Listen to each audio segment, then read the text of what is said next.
തൃശൂർ പൂരം അലങ്കോലപ്പെട്ടതിൽ ഗൂഢാലോചനയ്ക്ക് തെളിവില്ലെന്ന് എഡിജിപിയുടെ അന്വേഷണ റിപ്പോർട്ട്. ബാഹ്യ ഇടപെടൽ ഉണ്ടായിട്ടില്ലെന്നും പൂരത്തിലെ നടപടി കോടതി നിർദ്ദേശം പരിഗണിച്ചുകൊണ്ട് മാത്രമാണെന്നും റിപ്പോർട്ടിലെ പരാമർശമുണ്ട്. സിറ്റി പോലീസ് കമ്മീഷണർ അങ്കിത് അശോകിന്റെ ഭാഗത്തുനിന്നുണ്ടായ വീഴ്ചയാണ് കാരണമായത് എന്നാണ് എഡിജിപിയുടെ റിപ്പോർട്ടിലെ കണ്ടെത്തൽ. സ്ഥലത്തുണ്ടായിരുന്ന മറ്റ് ഉന്നത പോലീസ് ഉദ്യോഗസ്ഥരെക്കുറിച്ച് റിപ്പോർട്ടിൽ പരാമർശമില്ല. ഡിജിപിക്ക് പുറമെ മുഖ്യമന്ത്രിയുടെ ഓഫീസിന് നേരിട്ടാണ് എഡിജിപി റിപ്പോർട്ട് കൈമാറിയത്. തൃശൂർ പൂരം കലക്കൽ സംബന്ധിച്ച എഡിജിപി എം.ആർ. അജിത് കുമാറിന്റെ അന്വേഷണ റിപ്പോർട്ട് ചിത്രങ്ങൾ സഹിതം 1300 പേജുകളാണുള്ളത്. പൂരം അലങ്കോലപ്പെട്ടതിൽ ബോധപൂർവമായ ബാഹ്യ ഇടപെടൽ ഉണ്ടായിട്ടില്ല. ഗൂഢാലോചന നടന്നതായി തെളിവുകളൊന്നും തന്നെയില്ല. റിപ്പോർട്ടിൽ കോടതി നിർദ്ദേശങ്ങളുടെ ഭാഗമായാണ് പോലീസ് സുരക്ഷാ നടപടികൾ സ്വീകരിച്ചത്. പൂരത്തിലെ ചില ചടങ്ങുകൾ വൈകിയതിൽ പ്രതിഷേധമുയർന്നിരുന്നു.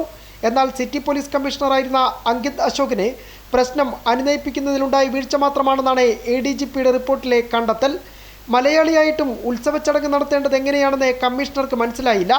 കമ്മീഷണർ അനുഭവപരിചയമുള്ള ഉദ്യോഗസ്ഥനായിരുന്നു. സഹായത്തിന് മുതിർന്ന ഉദ്യോഗസ്ഥരെ നിയോഗിച്ചിരുന്നു. എന്നിട്ടും കമ്മീഷണർ ജനങ്ങളോട് അനുനയത്തിൽ ഇടപെട്ടില്ല. കാര്യങ്ങൾ കൈവിട്ടിട്ടും സ്ഥലത്തുണ്ടായിരുന്ന ഉന്നത ഉദ്യോഗസ്ഥരെ അറിയിച്ചില്ല. മുൻപ് പൂരം നടക്കുമ്പോൾ എന്തെങ്കിലും പ്രശ്നമുണ്ടായാൽ ദേവസ്വം അധികൃതരും പോലീസ് ഉദ്യോഗസ്ഥരും ജനപ്രതിനിധികളും സംസാരിച്ച് പ്രശ്നത്തിന് പരിഹാരം കാണുമായിരുന്നു. ഇത്തവണ അതുണ്ടായില്ലെന്നതടക്കം അങ്കിത്തിന് മാത്രം പഴിചാരിയുള്ള അന്വേഷണ റിപ്പോർട്ടിൻ്റെ ഉള്ളടക്കം. സ്ഥലത്തുണ്ടായിരുന്ന മറ്റുന്നത ഉദ്യോഗസ്ഥർക്കെതിരെ പരാമർശങ്ങളില്ലെന്നതും റിപ്പോർട്ട് ശ്രദ്ധേയമാക്കുന്നു. ദേവസ്വത്തിനെതിരെയും റിപ്പോർട്ടിൽ പരാമർശമുണ്ട്.